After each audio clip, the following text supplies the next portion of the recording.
Sharada Sharadam Bhojavadanaam Vadanaam Bhuje Sarvada Sarvadasmakam Sannidhim Kriyat Shruti Smriti Purananam Alayam Karunalayam Namami Bhagavad Pada Shankaram Loka Shankaram Shankaram Shankaracharyam Keshavam Badarayanam Sutra Bhashya Kritau Vande Bhagavantau Punah Punah Ishvaro Gururatmeti Murti Bheda Vibhagine Yomavat Vyapta Dehaya Dakshinamurtaye Namaha.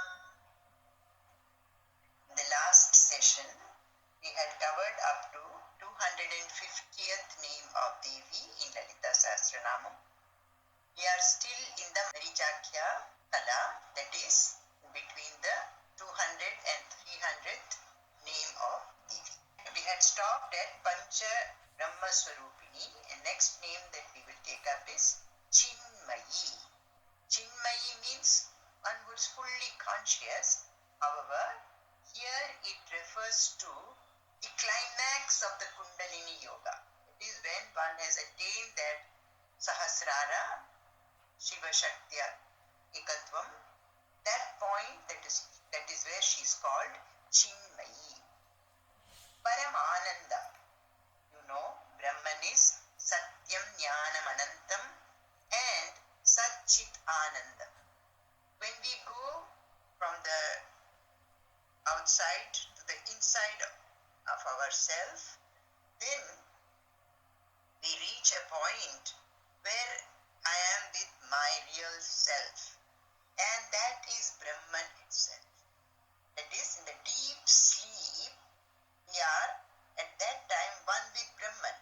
But only problem is there is ignorance. So when that same experience we have in the waking state, which is called Turiya, we have Paramanandam, that is complete bliss. This is called Nitya Nirdosha Niratishaya Ananda. There is no bliss or happiness higher than this. It's a maximum, Niratishaya. And it is permanent, always there. And there are no faults in this Ananda. That is the state. She is Brahman, therefore is Paramananda. Vijnana Ghana Rupini. You see, Vijnana normally refers to the Jivatma. Here Ghana Rupini means it is the dense way, all the Jivatmas taken together. In fact, it refers to Hiranyagarbha.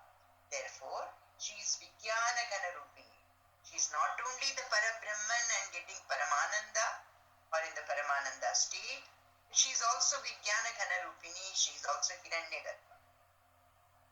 Next is Dhyana Tyatra Deya Rupa. You see, in all worldly objects we have this triad which is called Triputi. If it is Jnana, knowledge, the knower, and what is being known, which is called Jnana, Jnatra, and Jneya. Similarly, here Dhyana Tyatra Deya.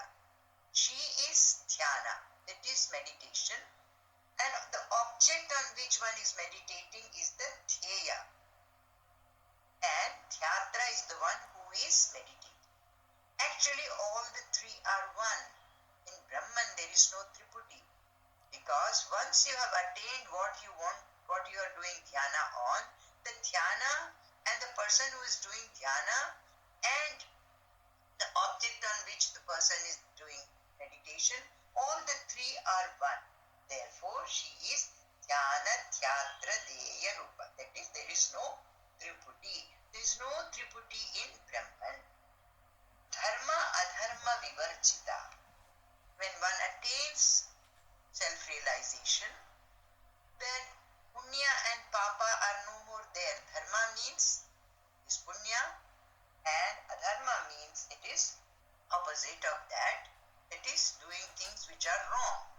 Therefore, this right and wrong one transcends when one reaches the self-realization. Therefore, she is beyond dharma and adharma. There is nothing like punya and papa for her. She is dharma, adharma, vivarjita, without or beyond. Now in Yagyavalkya Smriti, dharma is defined as dhamma, that is controlling the senses, sadachar, that is following the shastra, atma samarpana or samyama, control of the self, ahimsa, non-violence, bali, samarpana, that is surrender, and doing self-study, adhyana, all these are considered dharma. Opposite of this is adharma. Now she is beyond this because why do we follow dharma? Particularly to reach a particular goal. And what is that goal? Self-realization. When you have attained that goal, you don't have to carry the burden of the things that you carried on the road. For example, if you have crossed a river in a boat, you don't carry the boat on your head once you have crossed the river. It's something like that. So she is beyond dharma and adharma. Now, the next 8 names of Devi, starting from Vishwarupa, Jagarini, Sopanti, Tejasatmika, Supta Pragyatmika, Turiya, Sarvavastha, Vivarjita. Now, in all these names, these 8 names is a summary of Mandukya Upanishad. We have earlier itself said the whole of Lalita Sahasranamam is only expounding Vedanta. All the Upanishadic truths are there in the names of Devi. We must remember in all our Shastra or scriptures, what is the main aim? The main aim is to help us to understand who I am, my real self. I am making mistake about who I am because of my ignorance, what is called avidya or ajnana. Now, when jnana comes or when one gets vidya, what happens is this wrong understanding of oneself goes. We can only remove this wrong understanding of ourselves through the understanding it from the Shastra.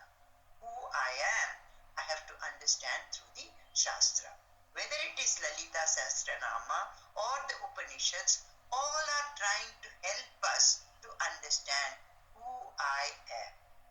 So, Devi is Parabrahman, and to understand Devi or I am Devi ultimately or I am Brahman itself, this is what Shastra tells. So I have to understand what is Brahman. To explain what is Brahman, the Shastra does it in 4 steps. In the Mandukya Upanishads, it is done in these 4 steps. We will try to today understand this Mandukya Upanishad, the essence of it. Once we understand that, all these 8 names of Devi that are starting from Vishwarupa, Jagarini, etc. will become very clear to us. Let us see what does the Mandukya Upanishad tell us. The Mandukya Upanishad tells us that everything here is Brahma. Sarvam hi etat Brahma, ayam Atma Brahma. So ayam Atma Chatushpad. All this is Brahman. This Atman is Brahman, and he is this Atman with 4 steps, 4 padas. So we are going to understand this Brahman through the 4 padas. What are the 4 padas of this Brahman? These are the 4 states that we experience every day. What are the 4 states? The wakeful state called Jagrita, dream state called Swapna, deep sleep state called Sushupti, and the 4th, it's not exactly a state, but it is called the 4th. The name Turiya in Sanskrit means the 4th. So after these 3 states, whatever we are, that is called Turiya. So we will understand these 4 states because this is what is being explained in these names of Devi. In Mandukya Upanishad, in the 3rd mantra, we understand what is this wakeful state. It is described. Jagarita sthano bahishpragya saptanga ekona vimshati mukha sthula bhuk vaishvanara prathamapada. You see, in the wakeful state it is said, 1, the first quarter it is called and it is named Vaishvanara, whose arena is the waking state, who cognizes the outside world, who who has 7 limbs, 19 mouths, and who enjoys the gross. Now, let us understand each of these words, what is meant by that. In whole of Vedanta as well as in Lalita Sahasranamam, the Shastra is trying to take us from the Vyashti, that is from the microcosm, because we are limiting ourselves to this body, that is me, the microcosm, and the Shastra wants to take us to the macrocosm, tell us how we are related to the macrocosm. This is done to help us to understand ourselves. We are not limited to this microcosm or this body alone. That is why in this mantra of the Mandukya Upanishad, you will find that there is reference to both the microcosm and the macrocosm. Just as we saw in Sri Chakra, both the macrocosm and the microcosm are being discussed simultaneously. So we have to be alert which word is referring to the microcosm and which word is referring to the macrocosm. So what did we say? Jagarita Sthana. Jagarita Sthana means the wakeful state. That is called Vaishvanara, and it is the first quarter. And what is being said? This Vaishvanara has 7 limbs, Saptanga. This is referring to the macrocosm. That is, the head refers to the top heavens. The eyes of the Vaishvanara refers to the sun. The prana is the wind. His waist is the sky. His bladder is the water. And the 2 feet are the earth. So these are the 7 limbs of Vaishvanara. Therefore, this is referring, as I said, to the macrocosm. In the microcosm, that is this particular individual, he is having 19 mouths or 19 gates to knowledge. Which are these 19 gates to knowledge? We all know it. They are the 5 Karmendriyas, that is the motor organs, the 5 Jnanendriyas, which are the 5 sense organs, the 5 pranas, then the mind, buddhi, chitta and ahankara, the mind, intellect, faculty of memory and ego. These are the 19 mouths that are being referred to, because through these 19 subtle elements, we are getting to understand the outside world. That is why in the wakeful state, we are seeing things, we are hearing things, we are tasting things, etc. So these are called the 19 mouths through which the external world's knowledge is gained by the jiva, and therefore it is called Ekona Vimshati Mukha. Ekona Vimshati in Sanskrita means 19. So he has 19 mouths through which he is gaining knowledge of the external world. So this one who is in the Jagrat Avastha, we have these 4 avasthas. In the Jagrat Avastha, one is he's called Bahishpragya, he's extrovert, he has 19 mouths or 19 doors to knowledge. And the nature of the body in this state is gross. We are connected with our gross body, the Sthula Sharira. Here the Devi's name is Vishwarupa, because in the macrocosm, what is the name of this first quarter? Vaishvanara. Therefore, she is called Vishwarupa. Again, then the next state is the Swapna or dream. And in this Swapna, what is it called? In the microcosm, one is Antaprajna, introvert. Because we are not seeing, our eyes are closed, we are in this dream state. But inside there is some light through which we are able to see things in a very, very subtle way. That is Vasanamaya. Whatever we have seen in the wakeful state, in the dream state that comes in the Vasana, that is, it is coming in a very, very subtle way, and it is only seen through the Antakarana, mind, buddhi, that is mind, intellect and so on. There is no connection with the gross body at this time when one is dreaming. One is connected with mind and intellect, etc.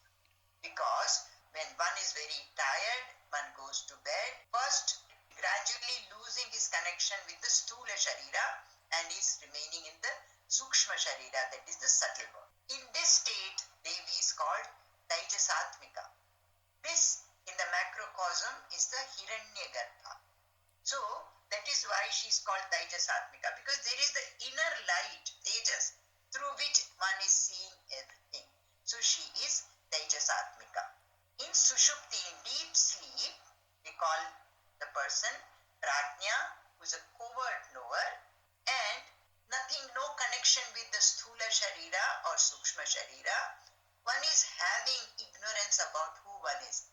In deep sleep, one is actually Brahman only, with Brahman, but one does not know. So there is avidya. At this stage, the name of Devi is Prajna, and in macrocosm it is Ishvara. The fourth is the Turiya, which is Brahman itself. Now why are we studying? How are we studying? See, the attempt here is to explain to us who we are. Who am I? Am I this gross body? Or am I the subtle body, the Sukshma Sharira? Or am I the Karana Sharira? The Shastra tells you are none of this. Why? Because in deep sleep, I have absolutely no connection with the gross body. Neither do I have any connection with the subtle body. At that time, one is neither seeing dreams, yatra kanchana kamam, he is having no desires, he is having no dreams. That state is called deep sleep. Yatra supto na kanchana kamam kamayati, na kanchana swapnam pashyati, tat sushuptam. Sushupta sthana eki bhutaha prajnana ghana eva anandamayo hi anandabhuk cheto mukha rajnya tritiya pada. This is the third quarter, the deep sleep. And this is called prajna, whose arena is deep sleep state, where there are neither desires nor dreams, in whom all melts into one, who is a mass of qualified knowledge, who is the enjoyer of bliss, who is the opening of chetas. This is the deep sleep state that is described in Mandukya Upanishad. And here she is called, Devi is called Supta, and she is called Prajnatmika. Therefore, this is the name that is referring to the deep sleep. As I said again, let me repeat that these three states, or the four states, rather the fourth one is not called the state, the Turiya, is being explained to us to make us understand who I am. I am not the gross body, because in deep sleep I have no relationship with the gross body, but yet I exist. I am not the subtle body, that is the Sukshma Sharira, because in deep sleep I have no connection with the subtle body, but I exist. Am I the causal body, that is avidya? Even that I am not. I am Turiya. That is, it is beyond all these four states. Sarva Avastha Vivarjita is the name of Devi. That is, she is beyond all these three states. She is not either Jagrat, neither the Swapna, nor the Sushupti. However, all these we have to understand, because we go through these states, we experience these states.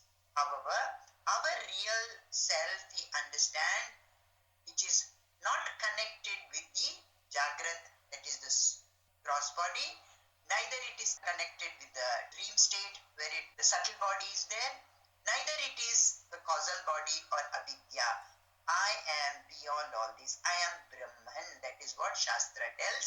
So she is also Turiya, beyond all this.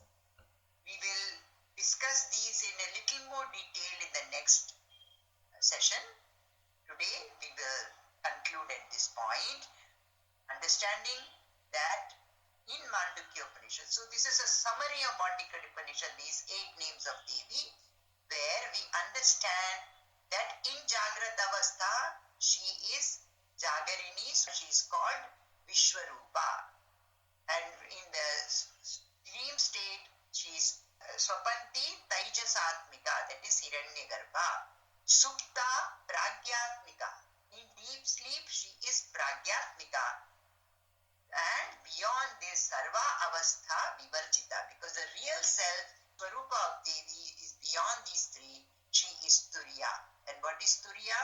Is Brahman itself, which we will try to discuss in a little more detail in our next session.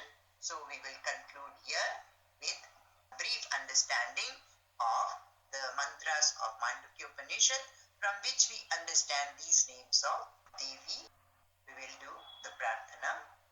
Shruti Smriti Purananam Alayam Karunalayam Namami Bhagavat Pada Shankaram Lokashankaram Shankaram Shankaracharyam Keshavam Badarayanam Sutra Bhashya Kritau Vande Bhagavantau Punah Punah Ishvaro Gururatmeti Murti Bheda Vibhagine Vyomavad Vyapta Dehaya Dakshinamurtaye Namaha.